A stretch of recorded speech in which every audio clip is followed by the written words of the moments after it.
দুর্গাপুরে রাজ্য সরকারের উন্নয়নমূলক প্রকল্পগুলিকে মানুষের কাছে তুলে ধরতে উন্নয়নের পাঁচালীর সূচনা করলেন রাজ্যের মন্ত্রী প্রদীপ মজুমদার। বৃহস্পতিবার সকালে দুর্গাপুরে ইস্পাত নগরীতে মন্ত্রীর নিজ বাসভবনের সামনে আনুষ্ঠানিকভাবে এই উন্নয়নের পাঁচালীর ট্যাবলো উদ্বোধন করা হয়। এই কর্মসূচির মাধ্যমে দুর্গাপুরে 1, 2 ও 3 নম্বর ব্লক এবং কাকসা ব্লকের বিভিন্ন এলাকায় এই ট্যাবলো ঘুরবে। ট্যাবলোর মাধ্যমে রাজ্য সরকারের বিভিন্ন জনমুখী প্রকল্পের কথা গান ও দৃশ্যের মাধ্যমে সাধারণ মানুষের কাছে তুলে ধরা হবে। অনুষ্ঠানে উপস্থিত ছিলেন সংশ্লিষ্ট ব্লক সভাপতিরা সহ তৃণমূল কংগ্রেসের বহু নেতা কর্মী ও সমর্থকেরা। এদিন মন্ত্রী প্রদীপ মজুমদার বলেন, রাজ্যে তৃণমূল কংগ্রেস সরকার গঠনের পর থেকে একের পর এক জনকল্যাণমূলক প্রকল্প চালু হয়েছে। সেই সমস্ত প্রকল্প নিয়েই তৈরি হয়েছে উন্নয়নের পাঁচালীর গান।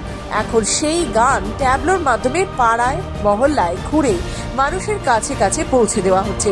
দুর্গাপুরেও আজ থেকে সেই উদ্যোগের সূচনা হলো। 1 মাস যাবৎ চলবে এবং প্রতিটি